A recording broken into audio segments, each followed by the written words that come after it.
Assalamu alaikum wa rahmatullahi wa barakatuh. My name is Sulaimaan Ravat. I am from South Africa this evening. I'm speaking to you from the coastal city of Durban. South Africa has three famous cities, Johannesburg, Durban, and Cape Town. Johannesburg is the economic hub of South Africa. It's in the Gauteng province, and the majority of the people in South Africa has a population of about 50 million people, and I think the largest percentage of those people live in Gauteng because of economic prospects. Then we've got the Cape Town city, very picturesque, very beautiful, Table Mountain, Maraj al Bahrain, the meeting of the two oceans. And then you've got Durban, where the sea is much warmer, so it's a better holiday destination. I'm not in Durban on holiday, to be honest. I'm actually here because we have a studio. Radio Islam International has a studio and an office in Durban. Our headquarters is in Lenasia, which is a famous suburb of Johannesburg with a big concentration of Muslims. So yes, I am very honored, and I would like to thank Qari Ishaq up front, and I would like to acknowledge the National Huffadh Association of UK. I got to meet Qari Ishaq and his team for the first time earlier this year, when they came to South Africa for the National Quran Memorization Competition. And the patrons of the organization are our very own Qari Ayub Ishaq Sahab Hafidahullah and Qari Ziad Patel Sahab Damat Barakatuhum. So I was indeed very honored to meet Qari Ishaq a few months ago, and he visited us at the headquarters of Radio Islam International in Johannesburg. And we had a good time, a very delightful person, mashallah, very passionate about the work that he does. May Allah Tabaraka wa Ta'ala take him and this association from strength to strength. We were really delighted to hear about the great work that they are doing, mashallah, in the UK.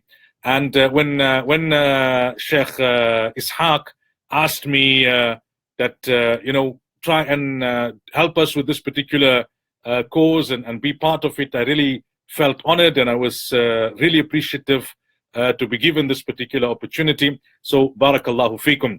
The topic that I have been given is a very important one, but very interesting in the context of this particular online course, and that is the social etiquette of the 21st century Imam.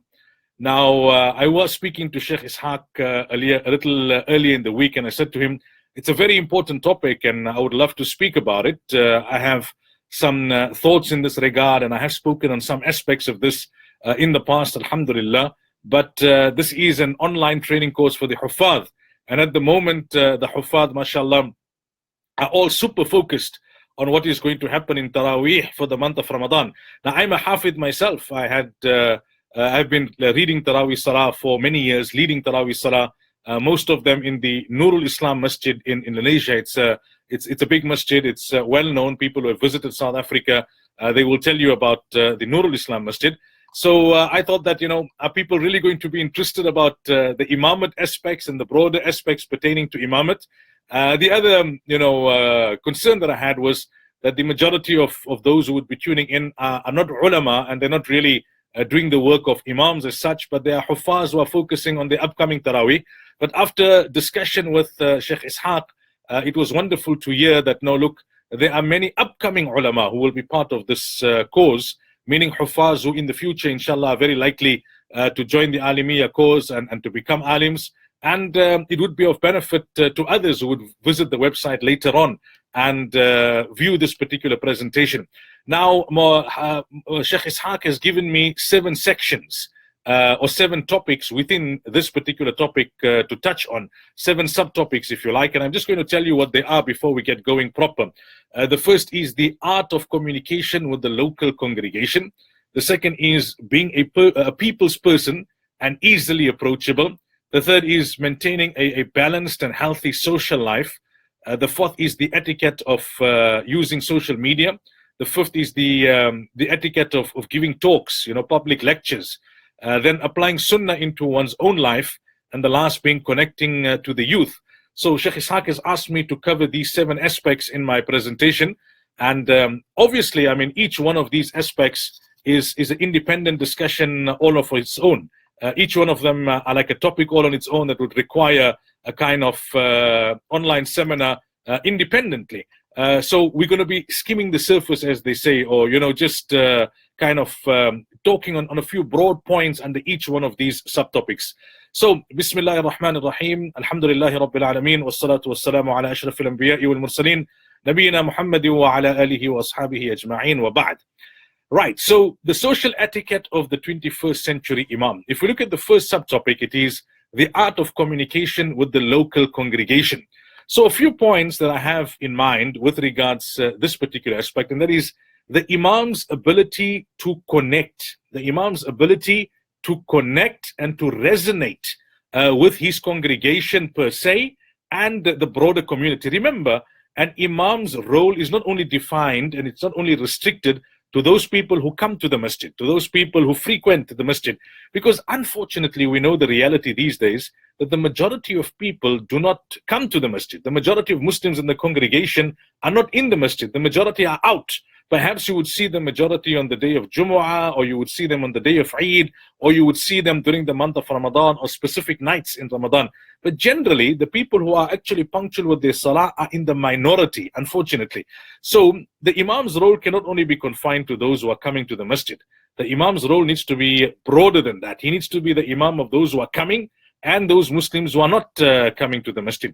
So the first thing that I thought was important, because and I've taken these points in terms of what we hear people complaining about sometimes when it comes to the Imams and the ulama that lead in the masajid.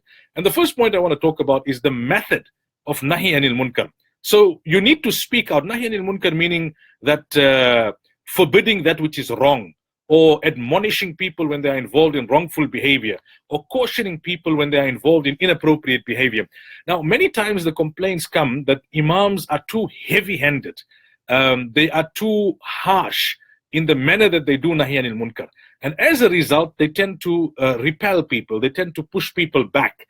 What then happens is that people don't feel comfortable with that Imam. Now, sometimes you would hear the ulama argue, but you know what, deen is deen. And we need to tell it to the people as it is. So I'm not going to mince my words. I'm not going to pull any punches. I'm going to say it as it is. If they don't like it, that's their problem. My responsibility is to tell them. But remember, the Quran tells us differently from that attitude. The Quran says, "Ud'u ila sabili rabbika bil hikmati wal maw'idati al hasanati wajadilhum billati hiya ahsan." That call unto people with wisdom. And the ulama of tafsir have written that wisdom here would mean that the time must be right, the place must be right, you must be saying it to the right person, you must be saying it in the right tone, in the right way.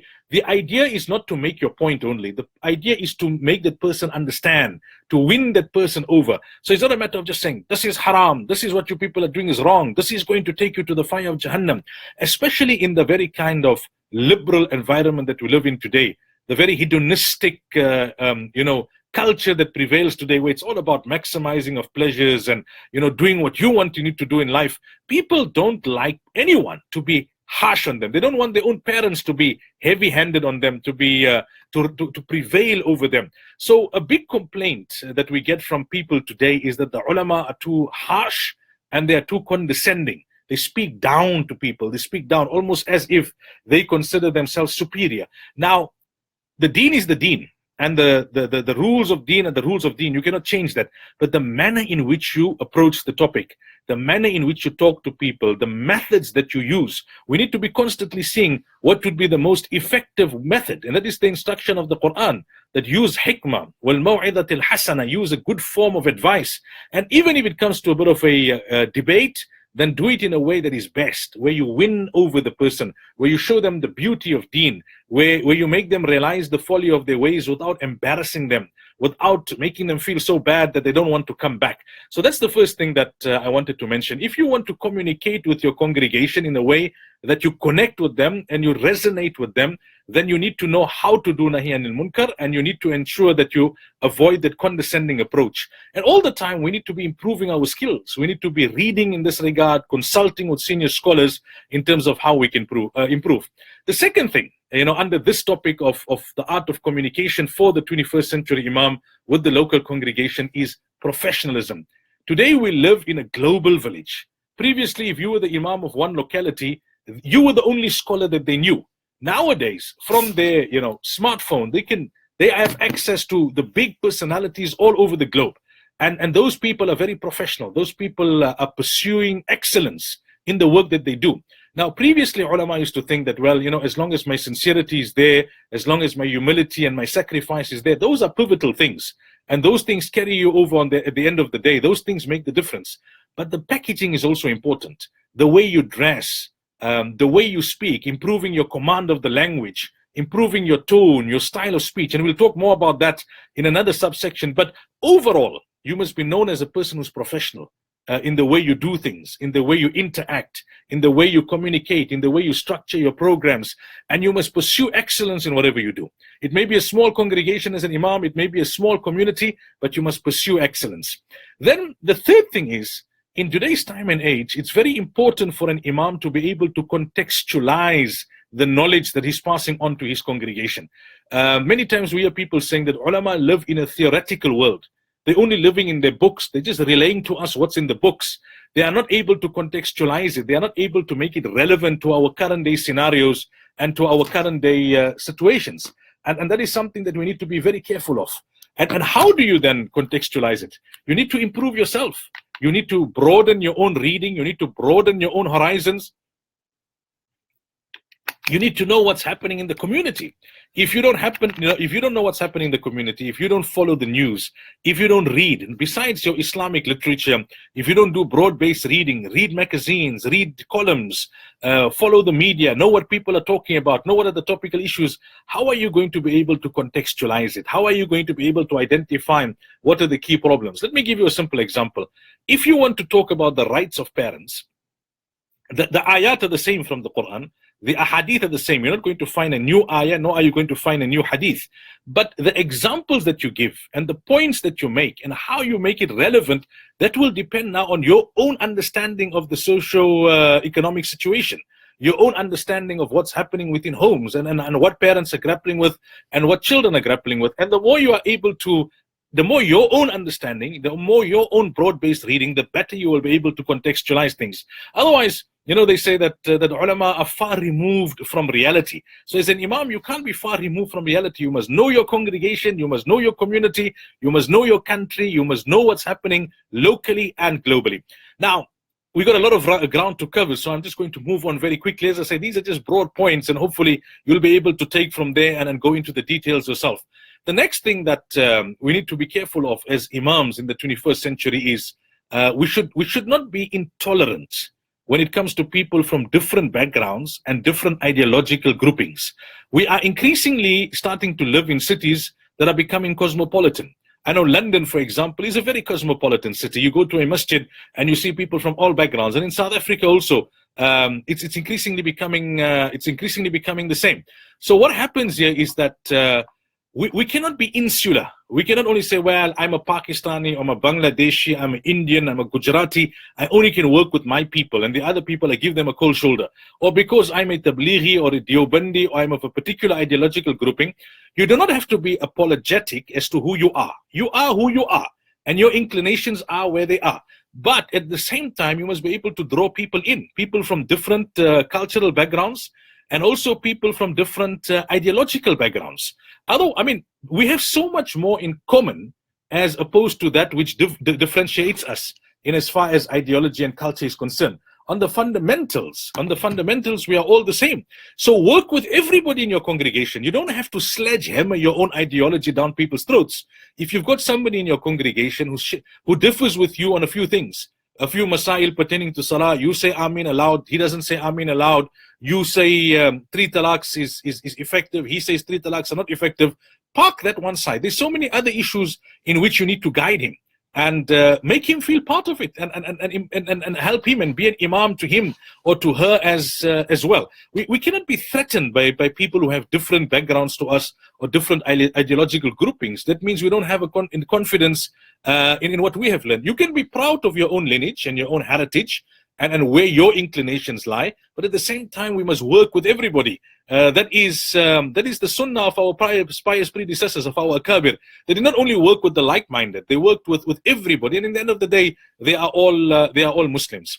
Next, as an imam, do not only restrict yourself to leading people in salah, leading them on Jumu'ah and giving your Jumu'ah talk, and when people call you, perform a nikah, perform a janaza, come and mediate in a marital dispute, or come and mediate in a inheritance dispute, that's all you do. You need to be a leader in a true sense. What does leadership mean? Leadership is influence. There is a difference between a leader who leads the salah and a leader who is consulted on every issue. So you need to know what's happening in your community, civil society issues, social justice issues. You need to be telling your people what is the Islamic viewpoint. You need to be clued up. You need to know what's happening in your locality. You need to know what's happening in your country. If people are unhappy with the government on some issue, if there's a civil society issue, if there's a spike in crime, if there's a problem in terms of what the youngsters are getting up to in the community, if there's an issue with roads, if there's an issue with cleanliness, you need to be leading the community on that front. You need to be networking beyond even the Muslim community. That is what is leadership, where you're influencing people's thinking and you are influencing people's decisions and thoughts on every front, not only in as far as salah. Then you will also connect, and I'm still on this first part of the art of communication with your congregation. You need to be, to some extent, a visionary. Now, we shouldn't get scared. When we talk about visionary, it doesn't mean that you will go down in the history books as one of those great visionaries, not necessarily on that level, but it means that you must know that in 3 years from now, this is what my community is going to be like. In 5 years from now, these are the problems that we are going to face. You must try and preempt it, and you must work towards it. I mean, today in the business world, they have a 1-year plan, a 3-year plan, a 5-year plan, a 10-year plan. As an imam, as a scholar of your masjid, of your locality, are you thinking ahead? Are you planning ahead? So those are a few points. I mean, each one of those points, we can go on for hours talking about it, but I just want to drop a few nuggets under each one of these 7 subsections that I have been given on the topic of the social etiquette of the 21st century imam.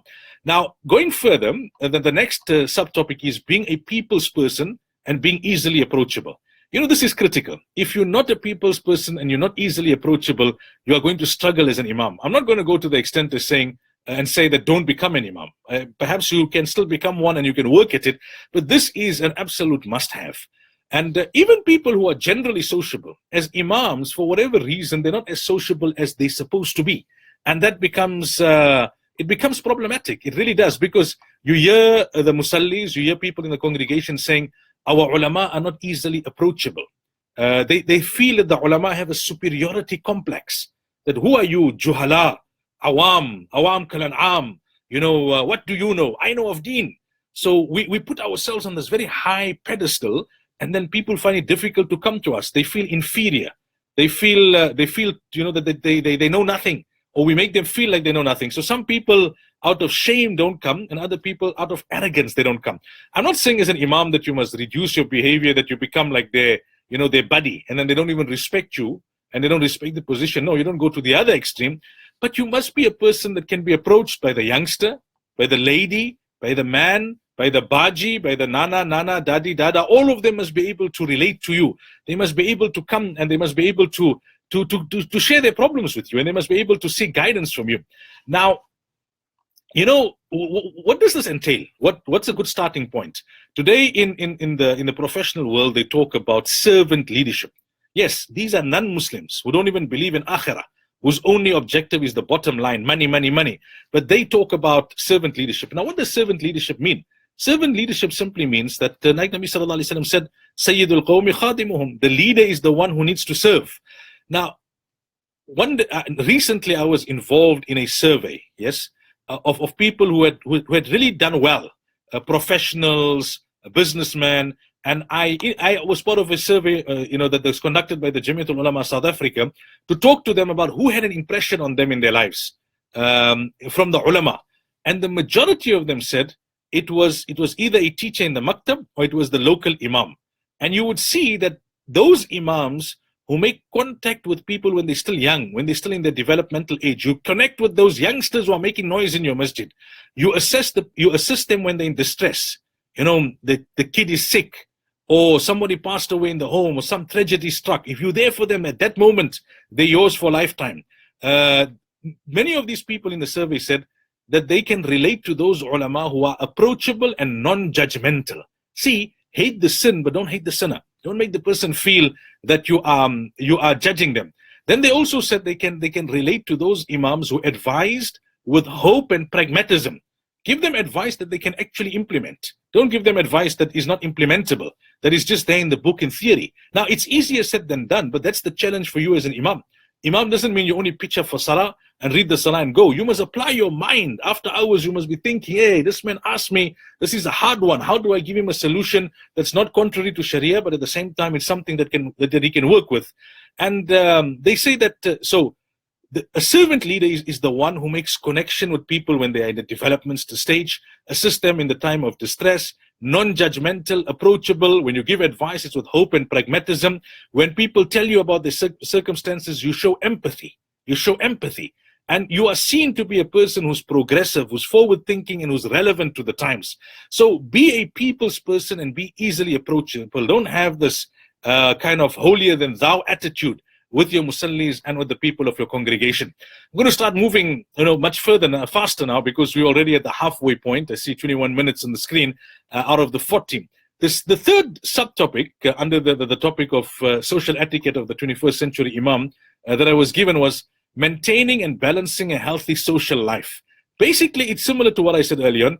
Be there for your congregation in good times, in bad times. Be seen in the community. You cannot be a person who only pitches up for salah. You must be there on the relevant occasions. There's a community meeting, there's some event taking place, there's a wedding, there's a janaza, there's a walima. You need to be there. People need to know you, and they need to connect with you. Understand when are the times when people's hearts are soft, and then connect with them on those occasions. Also, you cannot be an imam who's singular in his vision and who's singular in his activities. Just imagine for a moment, Masjid al-Nabawi sallallahu alaihi wasallam, when we go there, we can see that masjid was not only for salah. There's a pillar where Nabi sallallahu alaihi wasallam met the delegations. There's a pillar where Nabi sallallahu alaihi wasallam did different activities with different people. So the masjid needs to become a kind of hub.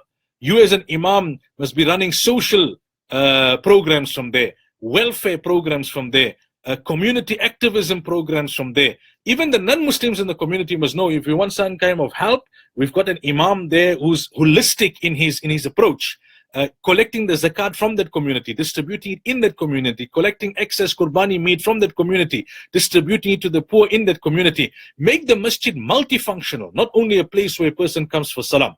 And most importantly, in this point where it says maintaining and balancing a healthy social life, take care of yourself and your family. Many times some imams, mashallah, in their sincerity, they get so engrossed in the work that they don't take care of their health.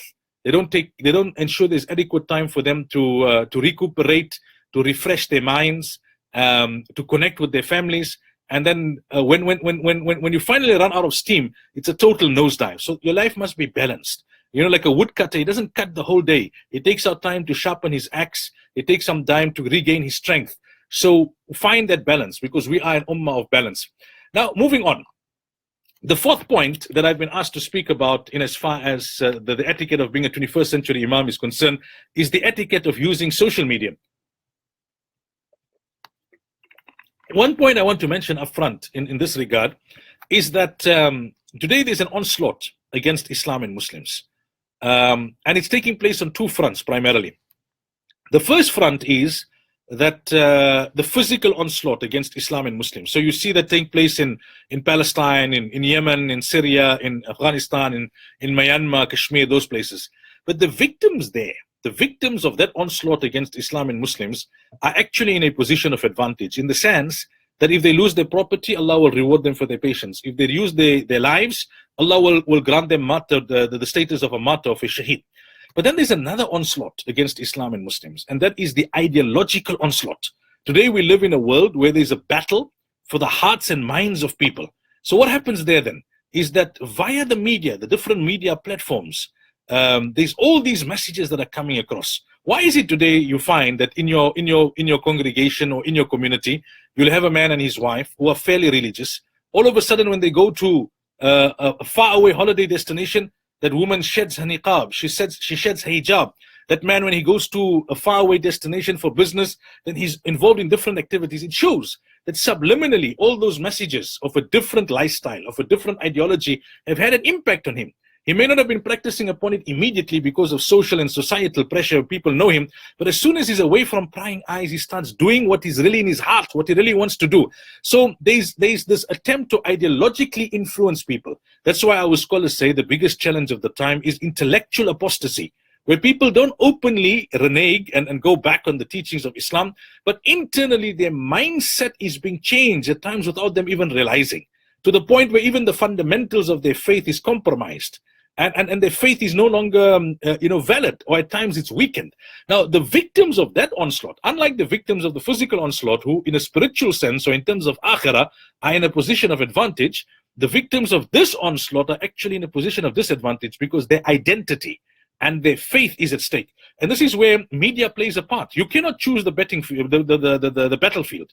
I mean, if somebody is challenging you to a game of cricket, you can't pitch up with a football. How are you going to bowl it? You're not going to be able to turn your arm over with such a heavy ball. So the media is the space, and especially social media, because social media has made things so much more accessible.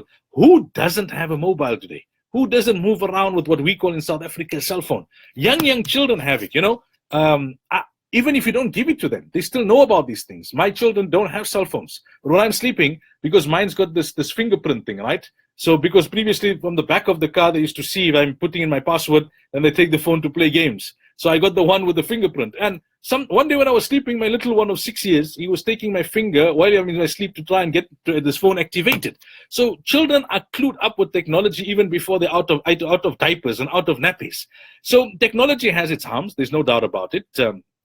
The masjids, the mobiles ringing in the masjids, access to pornography, promiscuity, immorality, we know all the harms, but it's neutral in its value. And it's a great platform because it gives you access to people who are not coming to the masjid. How many people come to the masjid for programs these days? Even the Jummah talk, how many people are there from the beginning, right? But it's giving access. Now, if we leave a vacuum, other people and other ideologies are reaching our women folk in the confines of their home. And they're watching these clips and they're watching everything on Instagram and Facebook. So if the medium is there, a medium is neutral. Obviously, it's not as spiritually effective as the original mediums. So we're not saying that social media can replace the talk in the masjid or khuruj fi sabilillah or having a spiritual connection with a mentor or going out in the path of Allah. Those are the original ways of giving the message of deen, and those will still remain the most effective ways. But those people who are not going out in the path of Allah, and those people who are not coming to the masjid, or what happens when they come to the masjid, but those in-between periods, people spend an excessive amount of time on their mobiles today. So we need to make use of that particular medium. It broadens our reach. We see now even the most traditional of settings, like the khankas, they have an audio streaming because they want to broaden their reach. Social media has become a space all on its own. There are the traditional forms of media, radio, television, etc. But even at Radio Islam, for example, we have many listeners, alhamdulillah, locally, nationally, internationally. But then there are so many people who follow us on our social media platforms who don't listen to the radio. If you look at some personalities internationally, Mufti Menk, Sheikh Hublus, Nouman Ali Khan, their entire profiles have been built on social media. Social media reaches the youth when many times we struggle to reach the youth. Women who don't come to the masjid, domesticated, conservative women, if I may use those terms, who are staying only at home, they are reachable via the mobile. And so therefore, I mean, I'm mentioning all of this to say that social media is actually a very positive tool in the hands of a scholar, of an imam, because it bridges the gap between you and everyone else. You are able to reach out to everybody at once. And you are able to reach out to those people who are not even coming to the masjid. Now, some people feel that, hey, you know what, this is contrary to humility. Not necessarily so. Why must I go and spread my message to all and sundry? Historically, in the old days, when our seniors used to write a book, they would publish the book. They wouldn't just keep it there one side. They would go and distribute it. They would give it to people as gifts. They would ask people to sell it because they wanted the effort that they made to benefit more people. So these days when masjids have audio streaming or live streaming facilities, it's very good because those who cannot make it anywhere in the world, they can plug in and they can listen. In our masjid, we started the WhatsApp BC list. So all the Jummah talks and all the other talks, the links, the actual recordings are sent out on WhatsApp. And so many people in different parts of the world listen to it and benefit. The men folk don't generally go home and tell the women folk what they heard. And now they can get it via social media. You know, I've had amazing experiences. I once sent out a clip during the first 10 days of Dhul Hijjah. And there was the senior advocate who called me and said, you know, I was a bit lazy to fast.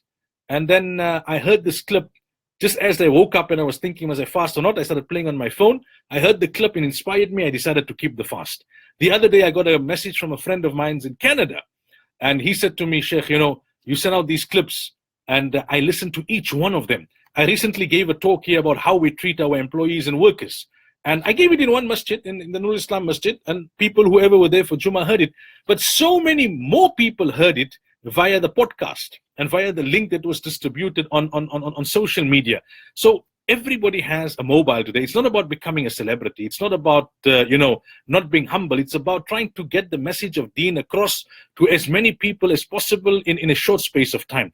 Yes, on social media, what's important is packaging. Your titles must be right. It must be done well. The packaging is very important. And you would find many people who have done very well on social media, their content is not all that good. Their packaging is very good. Now, if your packaging can be good and your content can be good, wonderful. You don't have to become the next Mufti Menk or the next Sheikh Hublus or whatever. Within your own congregation and your own community, all you need to do is make sure your talks put the main points in the form of short clips, because not everybody has time to listen. Put it up as a status on your WhatsApp, develop a broadcast list, have social media platforms, Twitter, Facebook, Instagram. Look at now, I mean, this very Facebook through which we are talking. If previously Sheikh Ishaq would have to send a ticket down for me to come from South Africa, for Mufti Ziyad to come from Australia, for Mufti Wasim to come from America, expense, accommodation, food, everything, and everybody to physically come into one central place to listen to us. Now, in this way, we are able to connect. Many more people will watch this video than the people who are currently watching after it has been uploaded.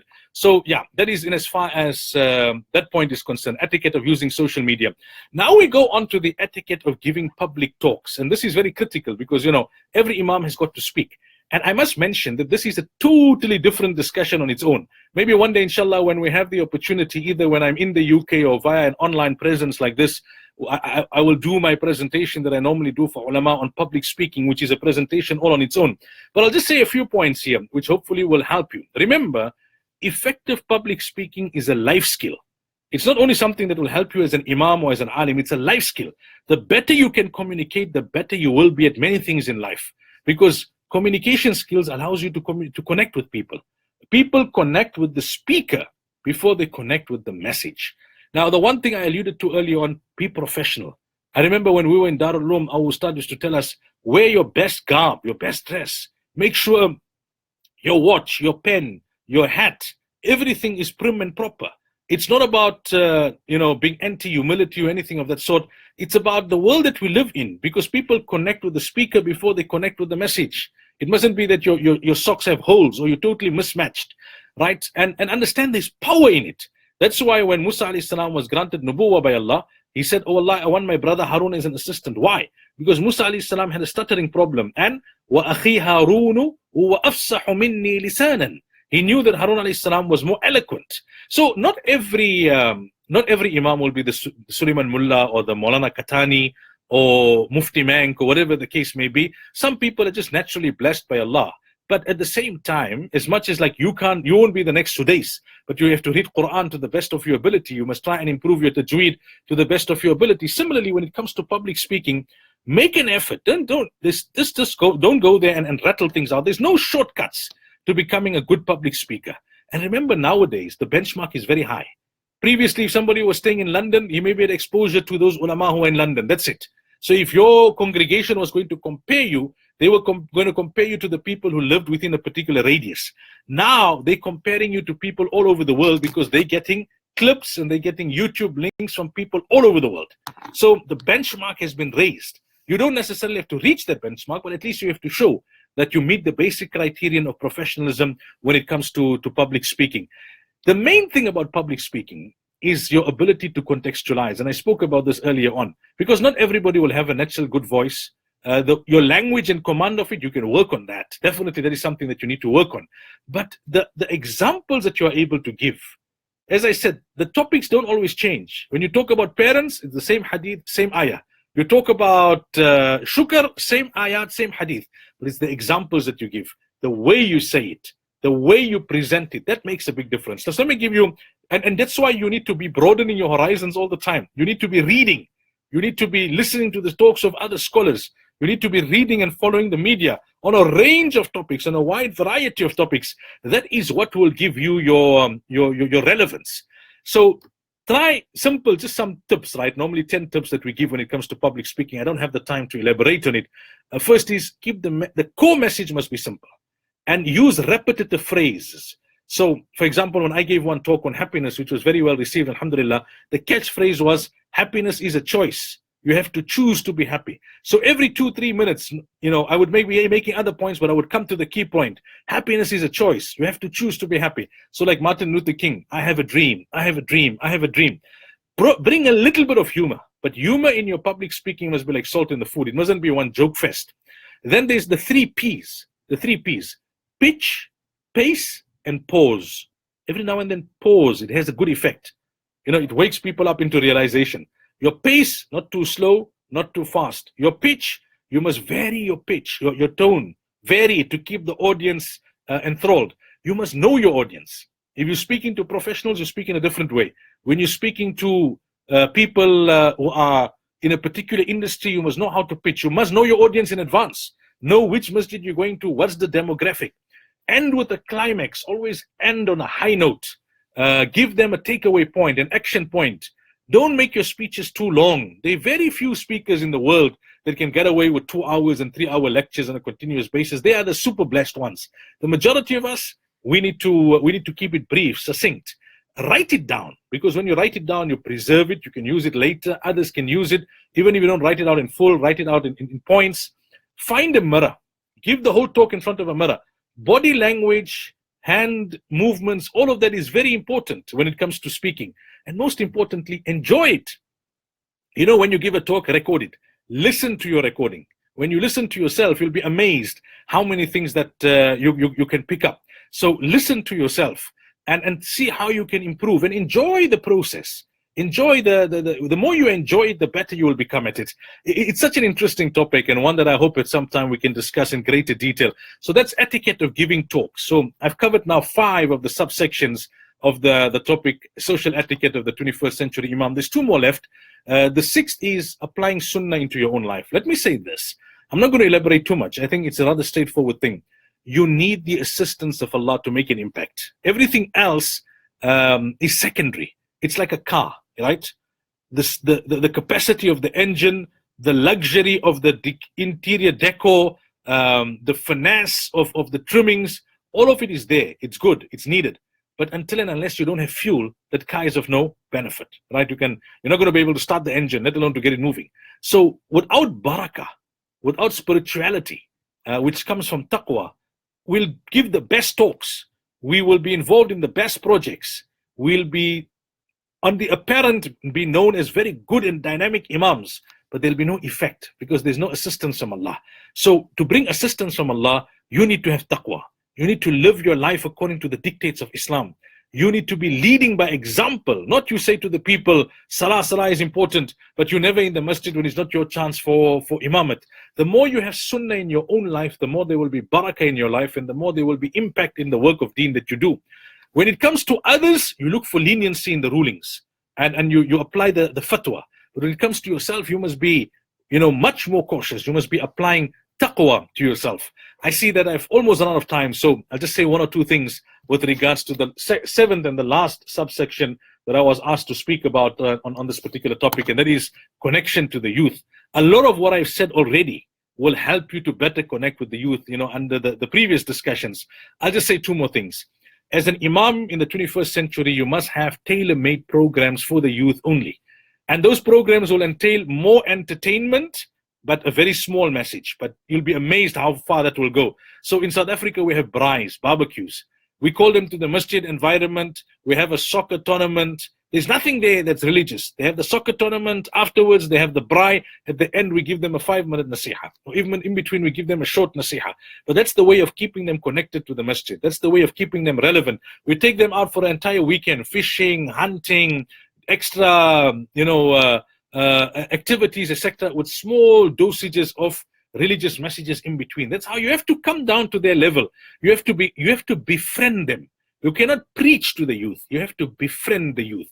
Well, just as the clock strikes 40 minutes, I will leave it at that. As I said in the beginning, it's a very fascinating discussion. The social etiquette of the 21st century Imam.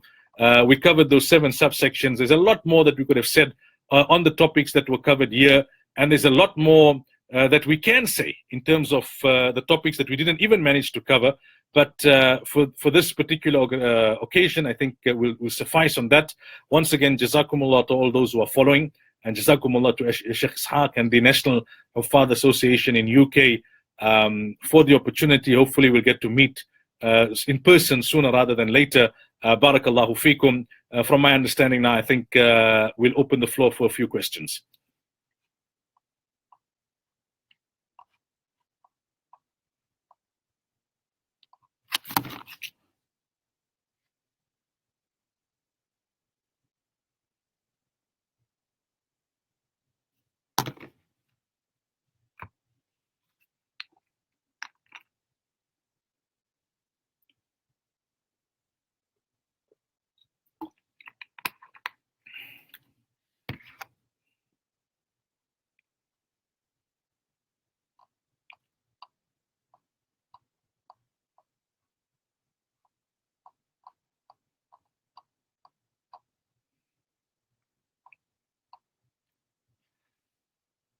I'm sure that I'm trying to scroll up and see if there's any questions, and if there are, then inshallah you can type in the questions and I'll try my best to answer them. I must mention, it's not that I know everything.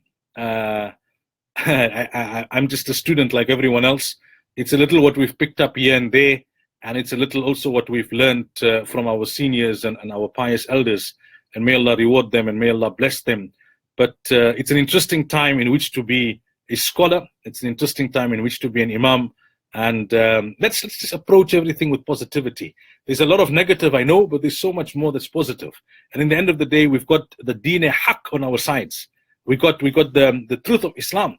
And in the end of the day, we've got the help of Allah. So as much as challenges may be mounting, and as much as times may be difficult in terms of the era that we live in, but in the end of the day, we have these 2 great rocks of support. We've got the deen of Allah, we've got Allah, and as Muslims, we need to be positive, we need to be optimistic, and inshallah, Allah tabaraka wa ta'ala will open up a way for us. And I want to also just extend an invite to you all, that if ever you are in South Africa, please do come and visit us at Radio Islam International.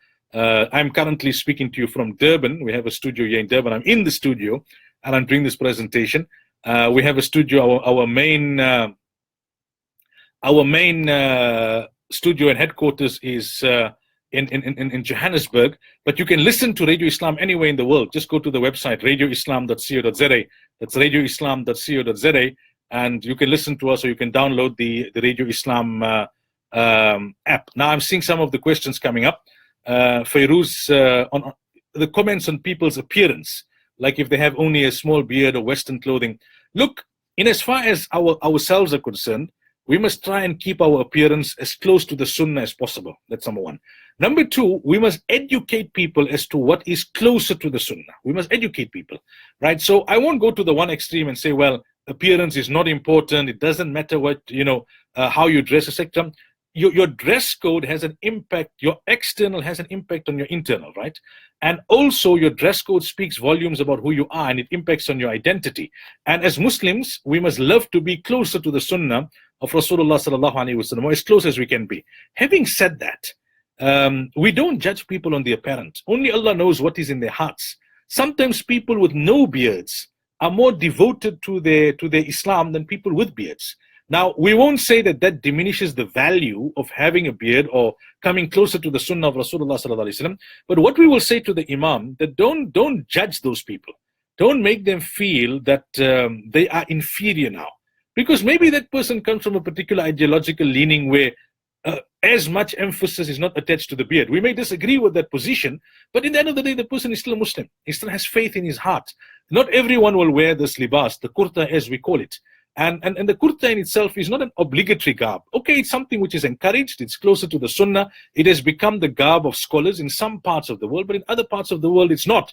So we need to be very balanced in this. You must not be apologetic of who you are. You don't have to get rid of your garb and get rid of or change the length of your beard to blend in. But at the same time, work with people and show them the necessary respect, irrespective what their ideological leanings may be, or irrespective what their weaknesses may be in terms of how they dress and how they appear. Because we need to work towards all becoming better Muslims and coming closer to Allah. So don't judge people on that, and don't make them feel as outcasts as a result of that. Brother Omar asks that what are some things that can be done to fix intention? What I have read in terms of what our scholars say, intention is such a thing that you must check it before, whilst, and after. And I think daily, every morning before we get going, we must ask Allah to help us renew our intentions, and we must visualize that I'm doing this. Why am I really doing it? And if we find any contamination in the intention, try and eradicate it mentally. And by all the time asking Allah for sincerity, inshallah, Allah will grant us sincerity. And all the time we must be checking that there mustn't be any other motive that is coming into why we're doing what we are doing. So taking Taraweeh as an example, every day, just before you go on the Musalla, for 3 seconds, just renew your intention. Oh Allah, I'm doing this for your pleasure. Not that people must say, I read very well, or I made no mistakes, etc., etc. We are humans. Our intentions get contaminated from time to time. That's why we must constantly check it. But check it we must, because your reward will be in proportion to the quality of your intention, and your benefit will also be in proportion to the quantity of your intention. If we feel we need to do wudu while leading Taraweeh, what to do? I assume you're referring to that aspect where you have doubt as to whether your wudu is broken or not. Look, simply put, and I'm sure this will be discussed by the other scholars who have focused more on the fiqh issues, that wudu, once you've made your wudu, you will only have to renew it if you have absolute certainty that your wudu broke. If there's doubt, then it's not necessary, because you get shaitan will be playing with your mind all the time. Hey, maybe it broke, it didn't break. Shak, meaning doubt, will not invalidate that which was certain. When you made wudu, you knew that with certainty I made wudu. Right now, when you have doubt, did it break, didn't it break, you're not obligated to renew it. If you have time extra and you do it as a precaution, is a different matter. So you will only have to renew it when you are absolutely certain that it broke, not when you have when you have doubts. So therefore, don't allow shaitan to play with you too much. I know in Ramadan it does happen with the Huffadh. Barakallahu feekum. I think if there aren't any questions, then I will conclude this particular session of mine, inshallah, and then we can go back to the Q&A session with Moulana Mufti Muhammad Wasim Khan of the US and Mufti Ziad from Australia, inshallah.